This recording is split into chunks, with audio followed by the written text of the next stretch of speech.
have a question for you, and I want you to answer it honestly. How many times have you told yourself you're going to get into federal contracting once you have enough capital? I understand the logic, but you're missing one key element. The federal government has programs in places to help small businesses like you tap into the federal market with low and no capital. I'm a federal contracting officer with over 10 years of experience. That's over a decade of soliciting, evaluating, and awarding federal contracts. And I know getting into federal contracting could be daunting, and having low or no capital makes the task seem impossible. Now, I'm not saying capital isn't important, but I'm going to show you barriers, low barriers, that you can enter into the federal government with little to no money. Let's start. The federal government has organizations in place to help small businesses like you. And their entire job, their sole purpose, is to help you get a federal government contract. They help with SAM registration, proposal review, and anything that you need in order to help you get up and running. The first program I like to bring to you is Apex Accelerators. Now, this is put on by the Department of War and is formerly known as PTAC, Procurement Technical Assistance Centers. You can find these in most universities and chambers of commerce all across the nation. And what this is designed to do is to help you as a small business get your first contract award. They're looking at your SAM.gov registration. They're looking at your capability statement. They're looking out into the market and matching you up with something. So hopefully you can get your first government award. Heck, they may even look at your first proposal to make sure that you propose correctly. This is something that is free to you. It's paid by taxpayers' dollars. Most small businesses don't even know about it, and something that you don't even need capital for. The second program is Small Business Development Centers, with over 900 locations nationwide.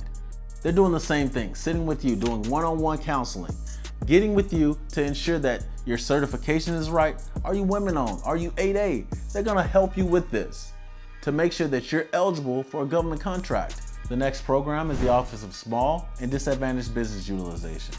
This office is located anywhere that you see a contracting office.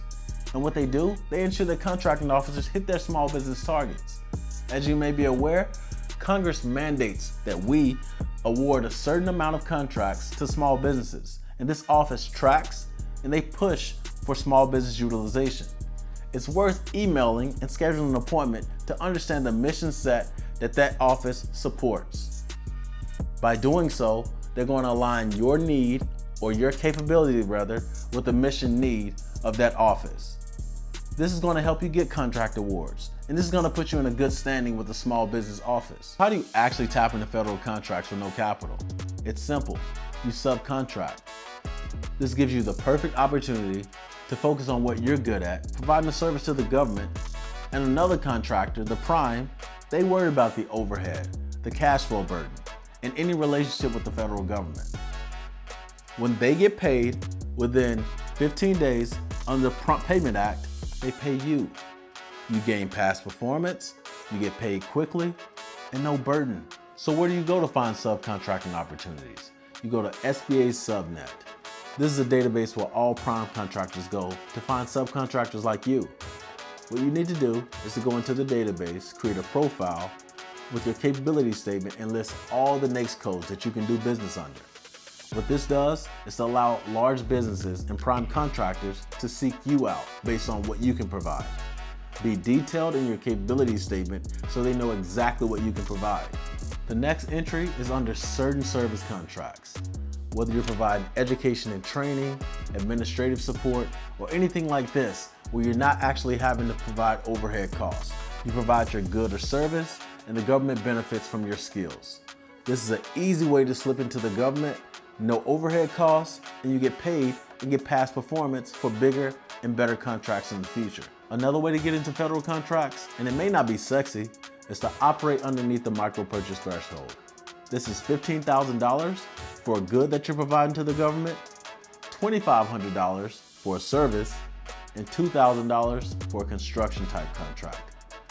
Now, you're not gonna make a lot of money with this, but it definitely lowers the barrier of entry.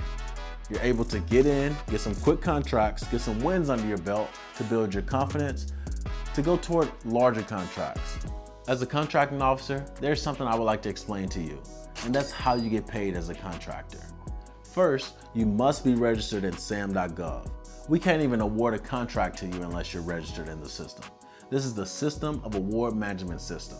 This allows you to invoice and us to pay out that invoice. Also, we have the Prompt Payment Act. So within 30 days of services rendered and proper invoice submitted, we must pay you. Otherwise, we incur costs, and we don't want that, and we can't do that. Next, if you are a subcontractor on any type of prime contract, the Prompt Payment Act states that as a small business, you get paid within 15 days.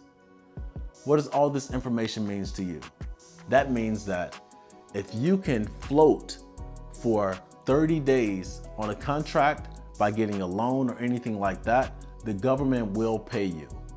So if there's something that you're capable of doing and you're afraid of the overhead, if you can just get in the door and float for 30 days, you will get paid and you'll be able to catch up and work that contract. To think that you don't have a chance of getting into federal contracts because you don't have the capital now is just absurd, because there's so many programs in place to help and aid you get your first federal contract.